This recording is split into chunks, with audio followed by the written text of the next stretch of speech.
Hello, everyone. This is Policy War. My name is John, and I'm joined by my two co-hosts, Matthew and Russell. As we all know, this past week there was a major protest in Washington, D.C. In the wake of this demonstration, a mob stormed the United States Capitol building and in many ways threatened the lawmakers that were inside. 5 people died as a result of this demonstration. And in the aftermath, we have seen big tech companies begin to censor many American politicians, most notably Donald Trump, as well as take other steps in response. In addition, we have also seen other lawmakers attempt to invoke the 25th Amendment, or at least advocate for its invocation, in order to remove Donald Trump rather than allow him to serve out the last 10 days of his presidency, as well as we have heard Nancy Pelosi claim that there will be articles of impeachment introduced tomorrow on Monday. And with that, I'd like to start by getting opening statements and introductions of themselves by my two co-hosts. Matthew, let's start with you. I am Matthew Pavelka. I am the centrist viewpoint with a libertarian slant. And one of the most interesting things about this riot that broke out on Capitol Hill was its underlying nature. It seemed to be just a gathering from the outside. But when you actually look at the police response and the response of the National Guard, the delayed response that Donald Trump explicitly had power over, you can see that there was a genuine attempt at a coup. From Business Insider Australia, Thomas Coulson wrote an article on January 9th pointing out that Fiona Hill, who was a national security advisor under Trump, was attempting a coup and wanted to get the military involved. But one of the main things that prevented the military or any of the armed forces from getting involved was actually a letter signed by the 10 previous former secretaries of defense that stated that military intervention was not within the military scope whenever it comes to any political action. So in lieu of using military force, there's high speculation that Donald Trump attempted to incite his followers, followed by inaction by the Capitol Police and National Guard. While the Capitol Police was overwhelmed by the thousands of individuals, the National Guard did not arrive until hours later.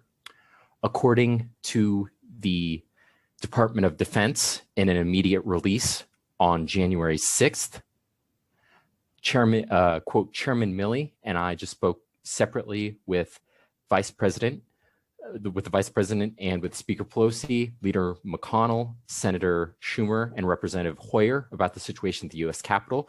We have fully activated the D.C. National Guard to assist federal and local law enforcement as they work to peacefully address the situation. We are prepared to provide additional support as necessary and appropriate as requested by local authorities.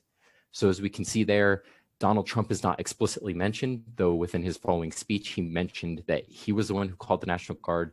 It was delayed, and it was those who were under siege that had to call them in. So he had the intent of letting them get overrun by his followers and only shied away when the National Guard was called in by the others and started to downplay the violence happening on the Hill, which leaves many to question his mental state, which has been happening all throughout his presidency.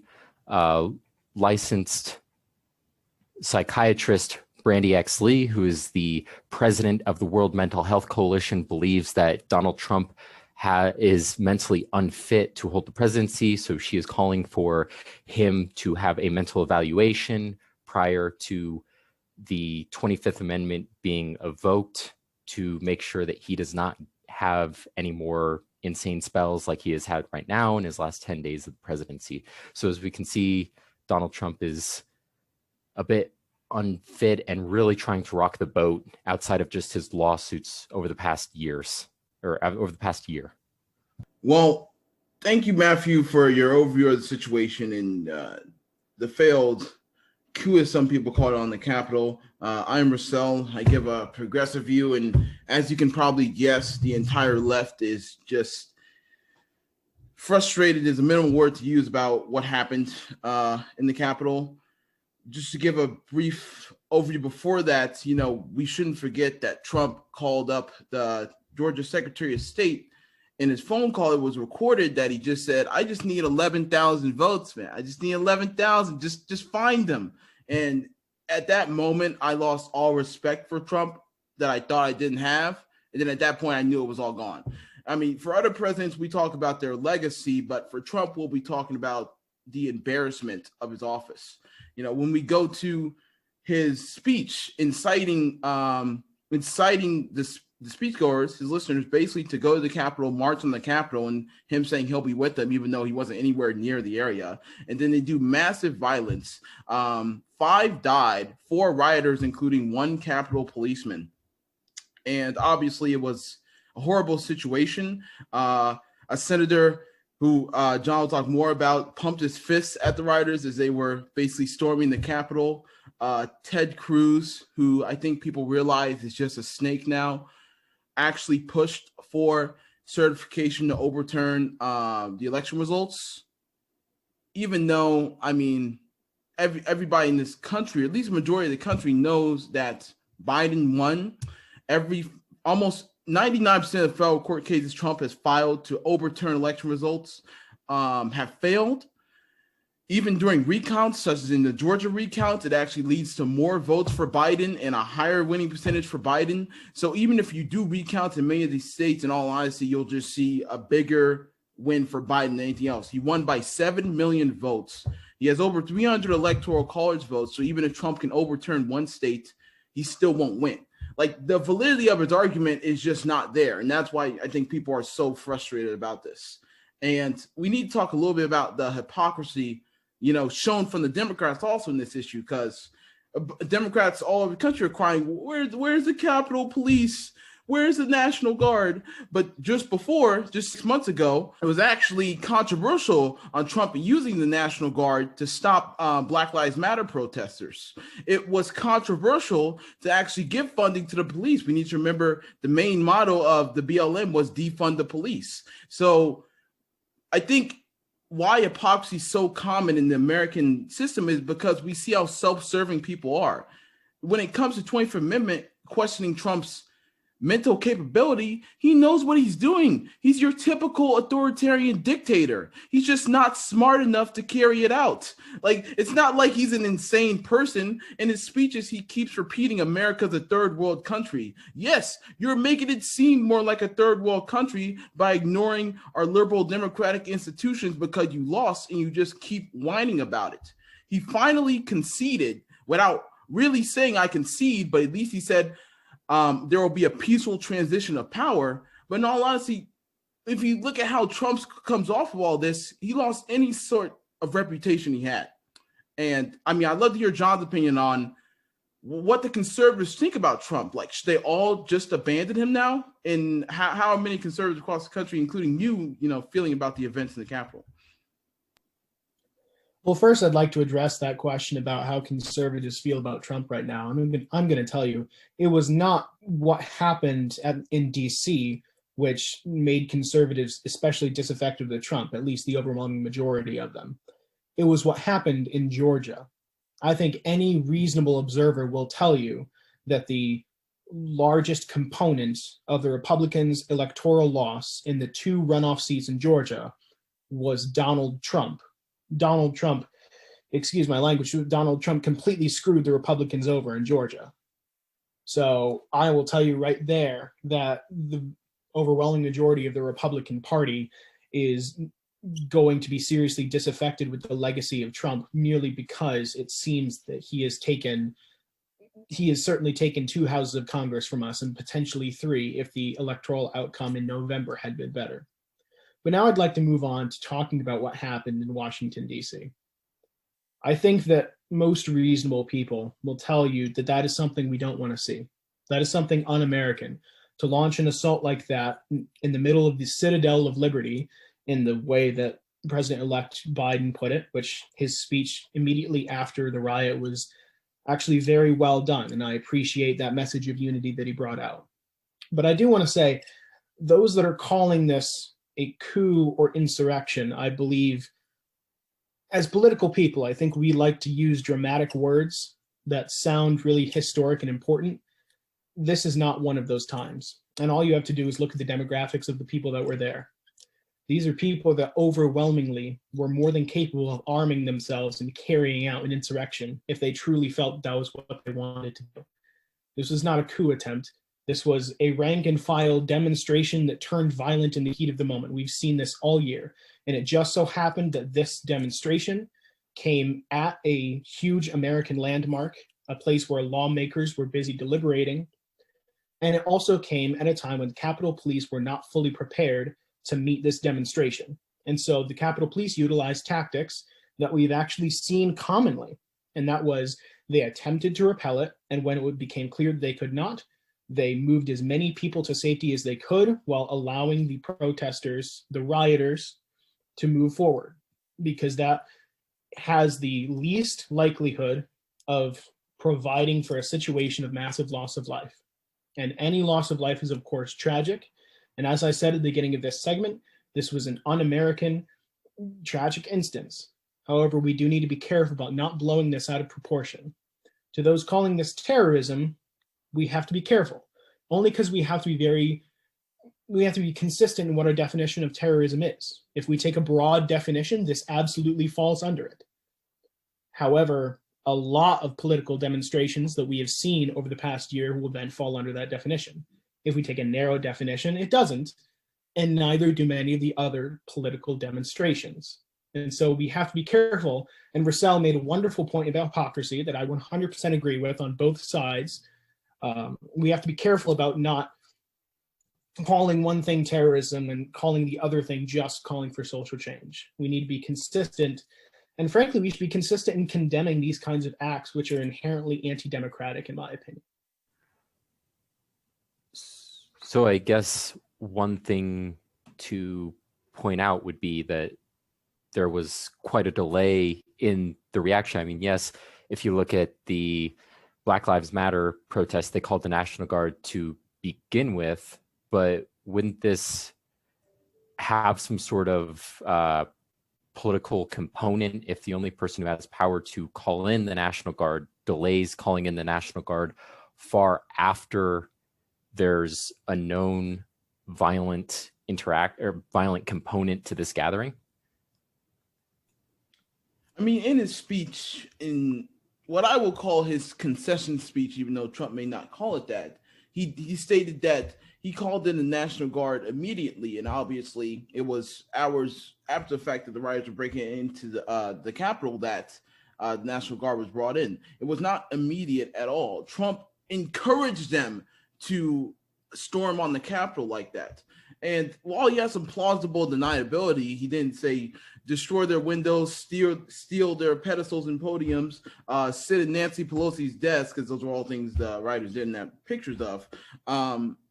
It's obvious that Trump isn't one of the people that's enraged by the activity. I mean, just months ago, he was repeating law and order, law and order, law and order. And I mean, right now, that was a euphemism for arrest Black people, target Black people. If a police officer shoots a Black person, they don't go to jail. That's what that euphemism is. That's all that means. And for this, he can't really use it as much because he's talking about his own base. He's talking about the people that support him the most. There were many elected Republican officials, many CEOs. These aren't, stereotypical uneducated people. These are some of the most successful people in society that buy into the propaganda that he just keeps releasing on the American public. I mean, if he won, he would not say a single thing about election fraud or ballot fraud, but because he lost, he just can't accept it. It shows his sense of entitlement that he has. That's what a psychiatrist should be looking into. He's not insane. He's just a really entitled individual that can't take defeat, right? He's not mature.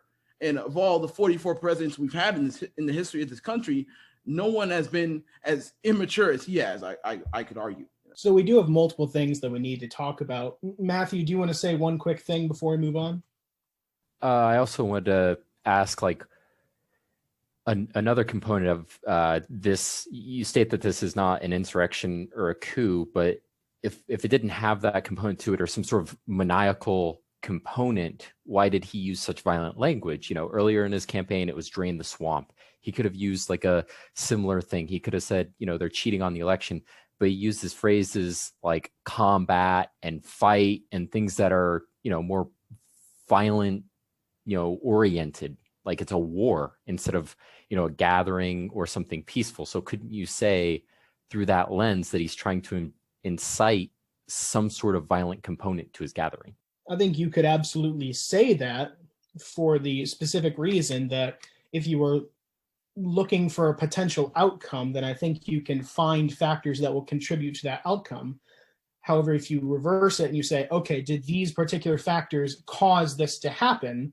I think that's where it becomes more troubling. In political speeches, I think things that are relating to war or combat or take your country back, that has been very common in forever in political history, and certainly in the last several years in this country on both sides. I personally did not see anything terribly different with the remarks that he made before this. The only thing that was truly different was the reaction. And I believe that that reaction, while Donald Trump does have some manner of responsibility, because he certainly, with his rhetoric, did not attempt to make the situation better, I believe that far and away, this was not a planned attempted coup, as former National Security Advisor for Europe and Russia, Fiona Hill, tried to say.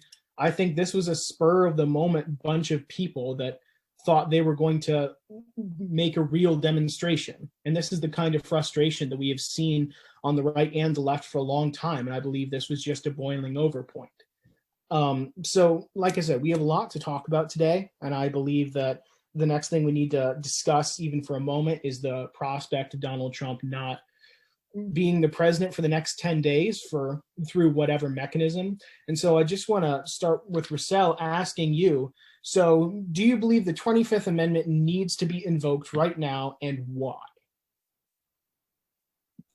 I mean, I think in practical concerns, I think it's pointless, and I think the Senate could be focusing on more important things, in all honesty, but that would assume that the Senate is actually productive, which would be foolish of me to assume. Now, we need to go to the question of why it's even being asked. It's because Pelosi wants to get another middle finger to the Republicans and just tarnish Trump's reputation more than it's already be tarnished. But it goes to that saying, let them dig their own grave, which is what they need to do here. Trump is going to go to some resort, make a new Twitter profile, and try to talk against Biden, and nobody will give him any more credibility. His credibility is gone after this event. I don't think the 25th Amendment needs to be instated. Trump sent a letter to all his cabinet secretaries saying they should resign on Inauguration Day. And I mean, this even if Pelosi did get this through the House, McConnell has stated that, I mean, it basically won't pass the Senate, of course. It doesn't matter. It doesn't matter. None of it matters anymore. And I'm just glad we didn't get into a civil war, and I hope we don't get into a civil war with the last 10 days of his presidency. But Matthew, what do you think about, I would actually say it matters quite a bit. The reason why is because if he's impeached, it's just another thing on his record. If he's removed from office, he loses all of his benefits and all of his power. Right now, he's looking to self-pardon himself. Will that happen? More than likely, no. But he can also, in his position, still pardon everyone who was involved in the whole entire riot. He can still pardon. He can still try to resign and possibly have someone else pardon him. I mean, there's still a lot of possibilities. He could run for office again. If he gets impeached and removed, he loses all the benefits for being president of the United States. So he doesn't get the stipend. He doesn't get the travel. He doesn't get his pension. He doesn't get his travel and security pension. And he also can't run again for 2024. And so we can't have this madness happen again. So that's why I think it's kind of important, because as you said, he may have lost credibility, but you can still see a select number of people who look at the riot that happened and blame the left. He still has loyal followers out there. He still has extreme followers out there. Now, I think that the center people who are leaning right are done with him, but you're still going to have that far right fringe base. And if we don't nip this in the bud right now, we only open the door. We only have credibility for people who were trying to play up the whole election fraud narrative. You have Ted Cruz, you have Hawley. So if it's not him, and if you don't do something to Trump, that's going to be one of them trying to get that radicalized base, one of them trying to run on that. And then you're only kicking the can down the road for other people to do something like this. So I would say, whether it be impeachment or invoking the 25th, something needs to happen to prevent him to make an example of him, to prevent this from happening ever again as easily. I understand the points that you made, Matthew, because I considered all of them, and to some extent I supported a couple of them earlier. But as I got to thinking more and more, I worry more about the United States on January 21st than I do about Donald Trump any time ever for the rest of his life. And I think the best thing for the United States moving forward, the best unifying message that we can put out, is not we impeach Donald Trump, and is not we remove Donald Trump through the 25th Amendment. I think it's showing the United States, look, this was a really tough 4 years. It's certainly been a really tough last couple of weeks, but that's a peaceful transition of power. That's an inauguration that is similar in every substantive way to every single one we've ever had. And so I think it would be an excellent proving ground to simply have that peaceful transfer of power, which we all agree now will happen. I think it's much better to have that to prove that our institutions are stronger than any group on either end of the political spectrum which seeks to cause division or seeks to subvert democracy. I think that just simply proves that our institutions are strong enough to maintain our democracy, and that is the best way to heal moving forward. But what about those who want justice for the actions, or justice? Because if you're going to say he's innocent in the respect that I didn't mean violence, he still had a delay in his actions, and he still kind of stoked the fire with his reactions on social media by not really telling them he did tell them to go home, but he said messages like, I love you and you're special and stuff like that, instead of being like, cut it out. We need to stop. We're sending in the National Guard. He didn't do it till hours later when the damage had been done. So obviously there's something there. Why can't there be some sort of action? Because all it's showing is we're just letting things play out without the punishment mechanisms we have put in place being utilized. We're just being weak on him. We're not making an example. Well, I say that moving forward with the inauguration, as usual, is the best path forward, because making an example might feel good to some people. It's the same as the retribution style in the prison system. Prisons exist to just basically get back at the person who did a crime. I don't subscribe to that theory. I think if you make an example out of Donald Trump, all you're going to do is get a little bit of cathartic relief out of it, and you're going to further energize and radicalize people. And you might even drag over other people that wouldn't otherwise join more extreme groups. So I believe that the best way to move forward in a unifying way is to simply let the institutions of democracy work themselves out. Because the other option practically does very little, as Russell pointed out, because he has 10 days on his presidency anyway. And it has the potential to be far more harmful than it is helpful in the long term. I just want to say one more thing. The only reason Trump hasn't been kicked out of office already is because of the massive partisanship in this nation. If there were any doubts that Trump would do election interference to secure the election, all those doubts are gone after the call with the Georgia Secretary of State. All those doubts are gone. He basically said, give me 11,000 votes. Just give me them. I don't care about the democratic process.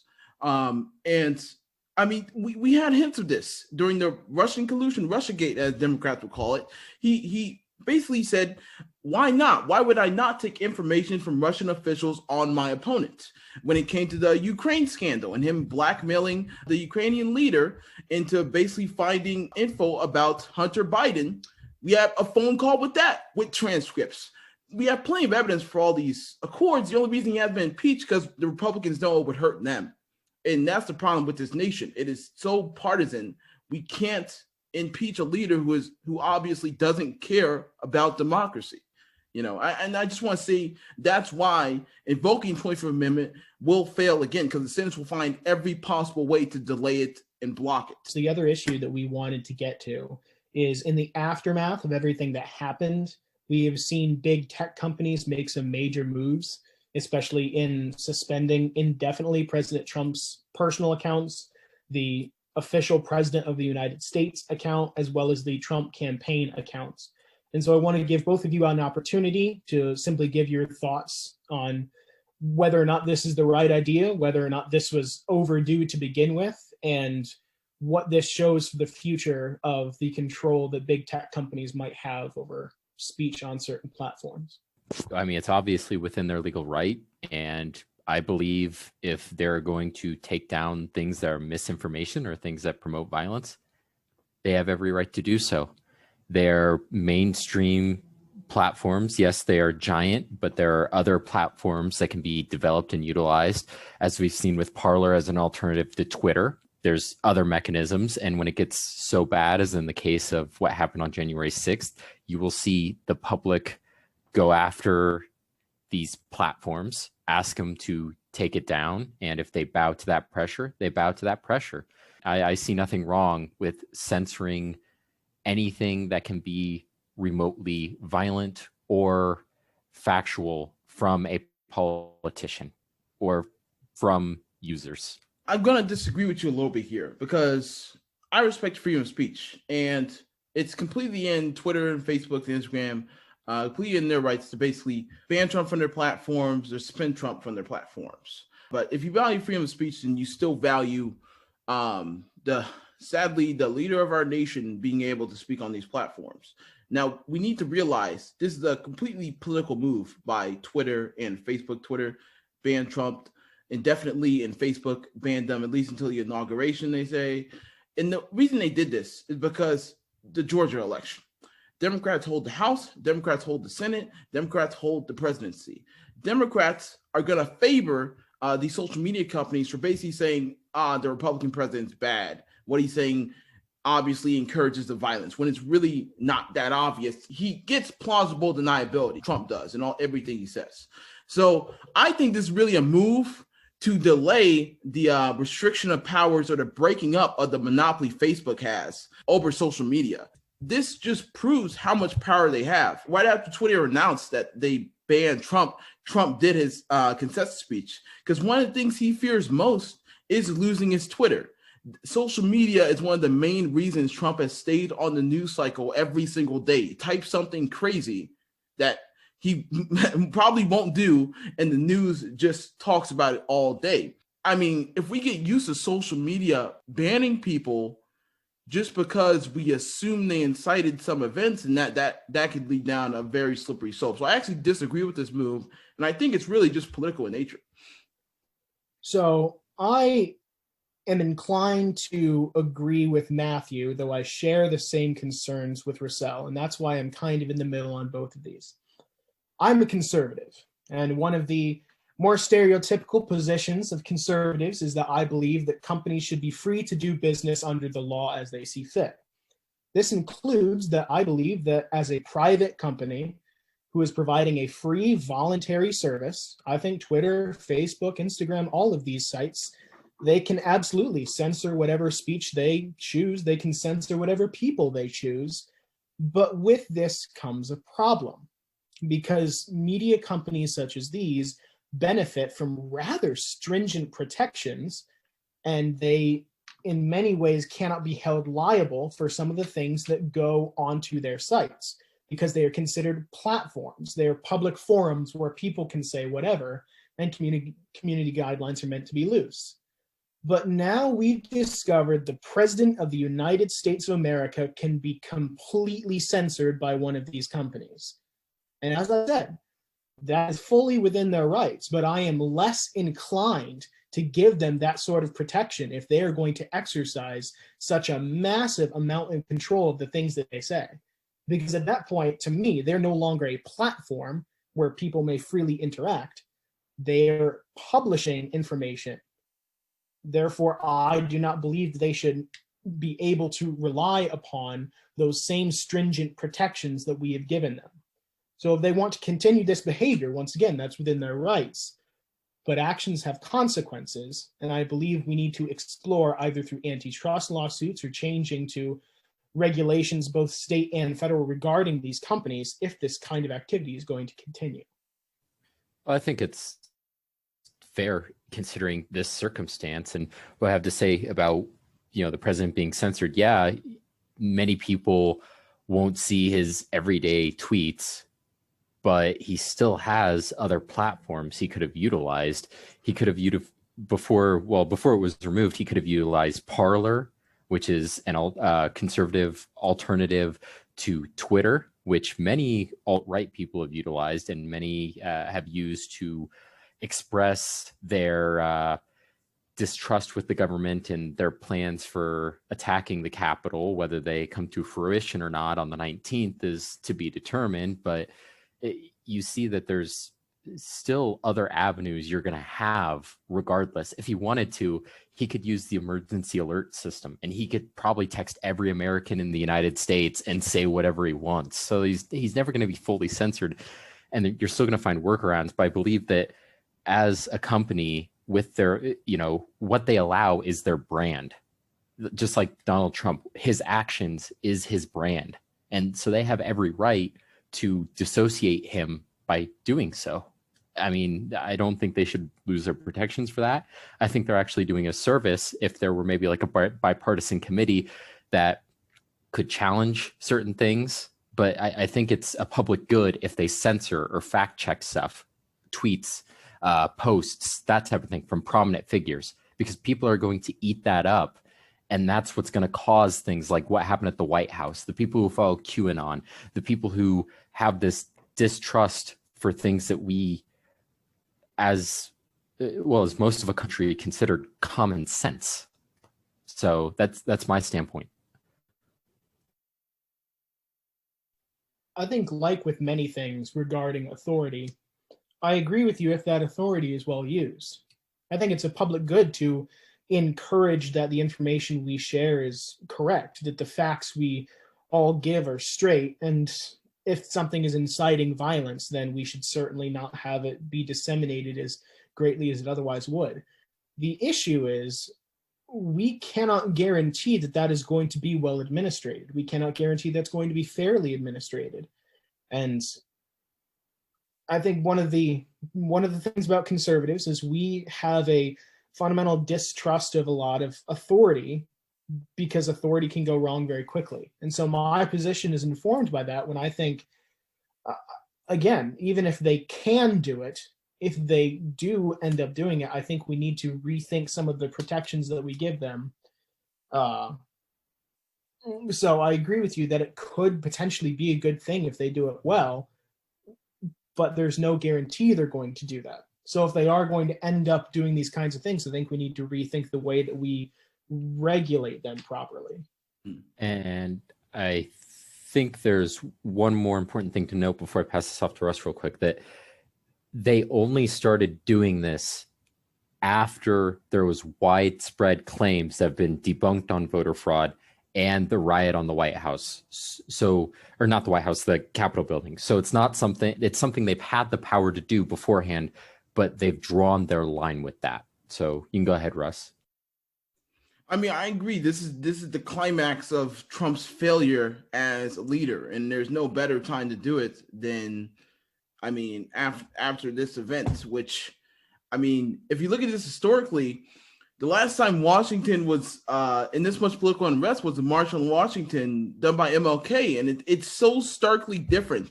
One is arguing for more democratic participation by a segment of society peacefully, And while Trump's right is arguing for an overturning of the election forcefully, and I mean it's just obvious he doesn't have the moral high ground here. But what Twitter banning Trump does is it shows their political bias. It shows they're obviously not conservative, and this encourages people on the right to move towards other platforms that will have a conservative leaning, and this will just make them even more insulated. I feel like I don't think it's a great thing in the long run. In all honesty, let Trump be a fool, and people will see that he's a fool eventually if they haven't seen it already. Let him talk, and he does that. He does that better than anybody I've seen in my life. So I have no doubt that he can make himself look like a fool successful. So here's the next thing I want to get to right now. And that's kind of a more looking to the future kind of question. And it's, what do we do now? And that's a very broad question and that's very intentional. I just want to know, as a nation, and perhaps it comes in the form of what legislation do we put forth or what social changes do we try to make, but what do we do as a nation to recover? And not even just from the events of the last 2 weeks, the last 4 years, the last 3 decades even, where this nation seems to be growing apart and problems seem to be compounding upon themselves. Where do we go from here? And what is the most important path forward for the nation to recover from the state we seem to be in now?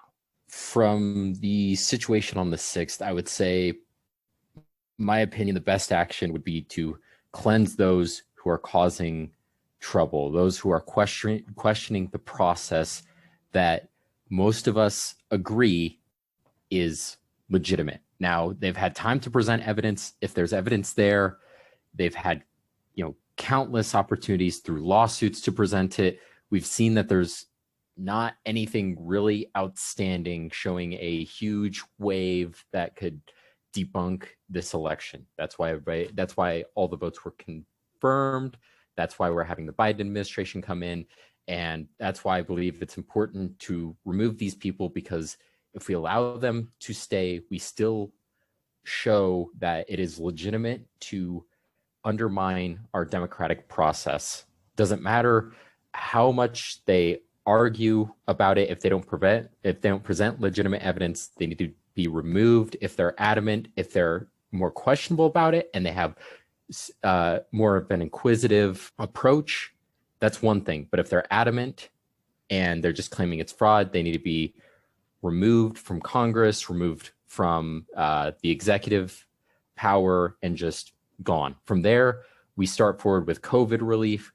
We try to get the economy under control, and we try to, I guess, debunk QAnon and other fringe conspiracy theories. We try to bring people into the folds. I don't know how, to be honest with you, because it's such a big problem. You can't just present people with facts. They'll ignore them. I'm unsure, but we just need to put those out of power and focus on the pandemic. I'm very interested to hear how John thinks the conservatives will handle this, because there is a split between the parties. Obviously, the progressive wing of the Democrats and the neoliberal wing of Democrats will fight over policy in the coming years. But the conservatives have a much deeper cleavage between them. And it's between the authoritarian, anti-democratic wing and the wing that actually respects democracy. And, hopefully they can bend those changes towards the right direction. But that party will certainly face much more change over the coming years than the Democrats. Because under Biden, in all honesty, I don't like Biden. I really don't care for him at all. But if we ever needed a generic president, now is the time when we needed that. And Biden fits the mold of a generic president. He provides calming in all of his speeches, even during Election Day. He was a very calm presence. And that's what we need. He wasn't inciting conflict like Trump's strategy was for basically his entire term in office, was to incite conflict, incite confrontation, and establish an enemy. Biden needs to unify the country, much like Obama did in his Democratic National Committee speech, where he said, this is not a liberal America, it's not a conservative America, this is the United States of America. That's what promoted him to the presidency after he was just a senator in his first term. that speech of unification is something America always needs, and it's even now more than 10 years ago. I mean, I agree that people like Ted Cruz, Hawley, who waved to the rioters, the main reason I feel like a lot of them did this is because, in all honesty, Americans have a short memory, and the news has a short memory. But when their reelection comes up, we need to bring up the fact that they care more about their own publicity than Democratic votes, and hopefully that will get them out of office. So first, I just want to talk about Russell. You said you were interested in my view regarding the future of the Republican Party and conservatives in general. I'm not sure how much I like your characterization of the cleavage within the party of authoritarians and people who respect democracy, because I don't think that's nearly as stark as we might want it to be in our heads as political people. And I think the same kind of accusation can be leveled at the Democratic Party, except they're the authoritarians, and then there are the people that respect rights. And so I think that's no oversimplification that I don't think anyone should really be engaging in. But you are incredibly correct that there is a massive cleavage within the Republican Party. And before, we could call that the people that really like Trump and the people that don't like Trump, but they will deal with him because they certainly don't like the Democrats. And I think that cleavage, it is going to come to a head very soon, and it might become so conflicted within the party that we may see the Republicans to fall out merely because there will be an attempted invention of a third one. I believe that is an absolute possibility. Whether or not that succeeds, I have no idea, but I feel like with the division that is within both parties, we could easily see a powerful third party emerge. And then just my answer to the question that was asked, I think fundamentally we need to do the thing that we should have been doing all along, and the thing that really we've been missing forever in this nation's history. And it's a social change, and it's very vague and ambiguous, and I understand there are other things that go into it, and it's going to sound idealistic and wishy-washy. But what we need to do is we need to stop being so concerned with Republican and Democrat. We need to stop being so concerned with race and with gender and with everything else that we can use to classify people. We need to start more fundamentally considering each other American and American, rather than white American or gay American or Republican who is an American. All of these different things are just particular labels we are using to further contribute to the divide. And I think the sooner that we recognize, and this is going to sound far more left-wing than I actually am, but the sooner that we recognize the power of the mass of the people to actually provide change in the country, even as those to the top seem to be hell-bent on dividing us for their own personal gain, I believe that the best thing that we can do is understand that we are all Americans, end the labels substantively there, and then move forward as the great masses of the people, and not merely as those who are following specific political leaders into the abyss to which they will be led. All right, ladies and gentlemen, so it's been a very nice podcast. I think we've done a wonderful discussion. I want to thank my co-hosts for all the excellent points that they have made today. This has been Policy War. My name is John, and this is where we are going to be leaving you. I want everyone to have a very safe week, and we will see you next Sunday.